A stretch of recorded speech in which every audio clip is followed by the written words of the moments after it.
You beautiful biscuits.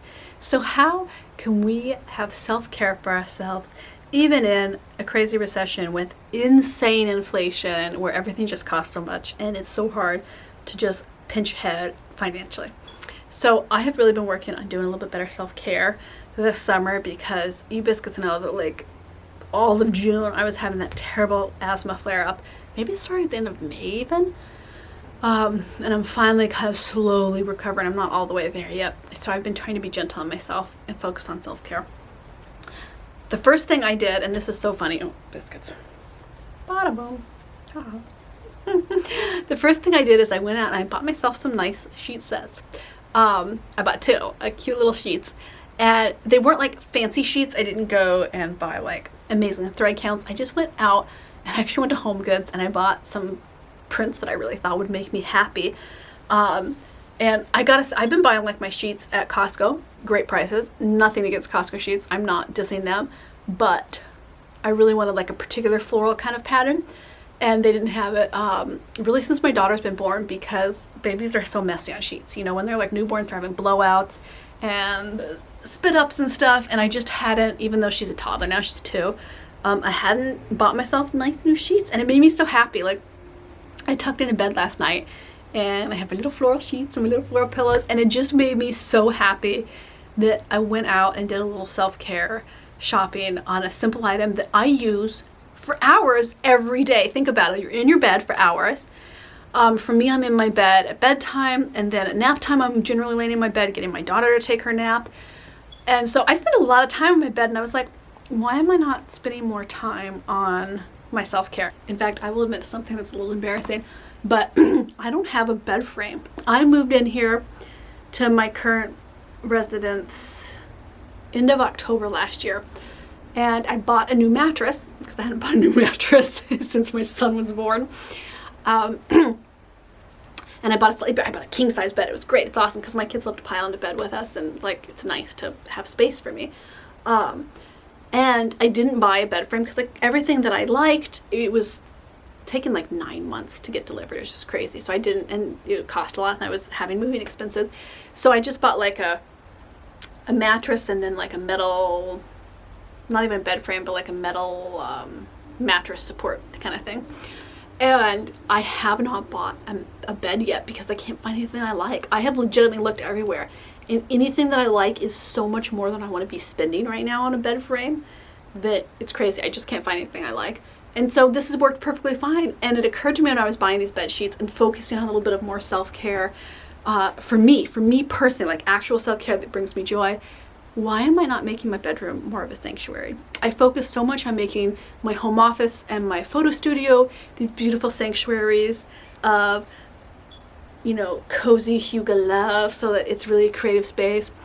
And, you know, I've focused on my living room and like all these other spaces, and this bedroom where I spend so much time I'm not focused on. So part of how I'm doing self-care is I'm making areas of little sanctuary in my home. Simple, right? It seems straightforward, and yet it's taking me so much time to like give myself permission to have self-care be a form of creating this little sanctuary in my room. So I'm slowly but surely putting that together. I am making sure that you biscuits know that I love to do a cut flower garden every year. So I'm picking flowers multiple times a week in my garden, and I'm putting them in my bedroom so that wherever I turn, I have little beautiful flowers from my garden that I knew we grew. And my form of self-care this year, this summer, I think in particular, is really going to be nesting in for me. Not for practical reasons, not for work reasons, not so that I can entertain family in the house, but just so that I have a little space that is my lovely space. And that goes to also doing a little bit more skin self-care and body self-care, where I'm soothing and relaxing. And I'll bring you along on Patreon. I'll do this. In fact, I think I found somebody that will come and do some demonstrations on massages on me that we'll film for Patreon. Hopefully sometime this month. I'm still scheduling that out. And I think it's going to be so powerful to spend time creating this sanctuary space and then relaxing in it. So one of the things when I moved to this house is I promised myself that I wouldn't work a ton in my bedroom, that my bedroom would be my relaxation place. I can read stupid articles on the internet or books or listen to podcasts, but I'm not working in my bedroom, right? Because for years I have worked in my bedroom because that's the space that I have to film in or to type in or, whatever. And it's had such a different mindset to change over to like home office. That's where my work goes. And my bedroom is my happy relaxation place. And so part of that is wanting to do more body masks, more face masks. I'm going to really play around with it. I got out all of my little body scraping tools and stuff that's like jade that rubs on lotion. I'm just going to spend more time in my little sanctuary, relaxing and spending self-care time. Not that it's going to cost a huge amount, because I feel like in recessionary times, in big inflation times, and I know like everybody's like, it's not an official recession. I'm like, sure, biscuits, sure. That you can feel guilty spending on yourself. And I think that that's maybe one of the first things you should not cut in your budget is all of these wonderful at-home products that you can do that are not exorbitant, but that feel really luxurious. Because when you can create that sanctuary and then tend to your body, you are tending to your mind in stressful times. You don't want to be laying in bed thinking stressful thoughts so that you aren't feeling rested when you wake up in the morning. Because guess what? You won't be as productive. You won't be able to navigate in the economy as well. You won't be as happy in your family life if you don't take time for self-care. So first, I'm doing more time with building little sanctuary spots around my house. And second, I'm spending more time tending to the temple that is my body. And that might seem straightforward and simple, but it's not, biscuits, honestly, to commit to myself that I am going to spend time and effort on tending to my form and loving my body is really a beautiful mental connection. Now, 3, you're thinking, okay, I can make a little sanctuary in my bedroom, Rose. And you know what? Okay, I'll commit to self-care. I will deep condition my hair once a month, and I will do a bubble bath once a week, and I will, go for a jog outside twice a week. And that's totally doable, right? Those are all like doable things. But third on our list here for what we're going to do, how we're going to commit to self-care this summer, even with inflation going crazy still, and even with recession-y looming stuff that's going on, even with all that outer stress, what we're going to do is we're going to curate what our mind is absorbing. Oh, that sounds so technical, Rose. Is that too technical for me? No, biscuits, you can do it. So when I say curate what your mind is absorbing, I mean curate what you're watching, what you're listening to, what you're reading. What are you absorbing? So you biscuits know that I love to listen to left and right wing news podcasts. I love to listen to them. So I'll listen to like one right wing and one left wing, and I like to compare it on the same day because it's really fascinating.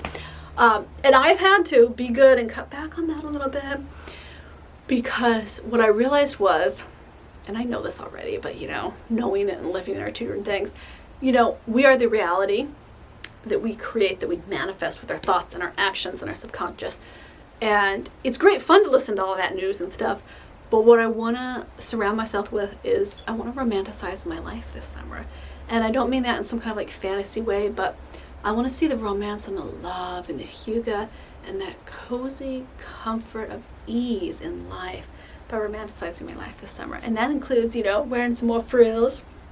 That includes making my sanctuary. That includes doing the self-care on my body. And that also means curating how I am absorbing information, what I am absorbing that information with. So I have gone to exclusively great fun, like farming and nature documentaries and movies, and romance movies and TV shows. That's what I'm going to watch. I'm going to watch things that inspire my subconscious so that when I go to sleep, my subconscious is just working away on manifesting all that romantic life. And I am romanticizing my home. Like you can see, I've kind of gone full cottage Corey, Princess Corey in my home, and I'm slowly but surely doing that, because even in crazy times, and maybe even more importantly in crazy times than in, stable or accelerating times where we're like, oh, it's just really easy to do all these things, it's maybe even more important to romanticize our lives by curating what information we're taking in, who we're talking to, what we are thinking about on a daily basis, what we are watching, what we're choosing to listen to. Do you listen to the radio? Do you listen to podcasts? Do you listen to books on tape?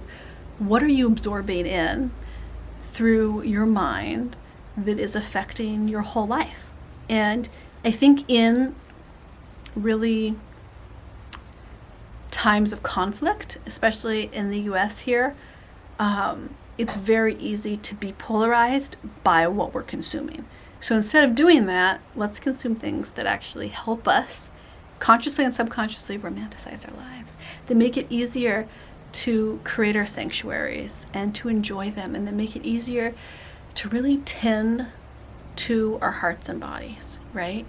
If we are super stressed out about stuff, about the media that we are watching, about the life we are living, the decisions we are making this summer for our lives, how are we going to be happy? How are we really going to pursue the height of happiness if what we are doing is causing all these subtle but sure spikes in our stress hormones, right?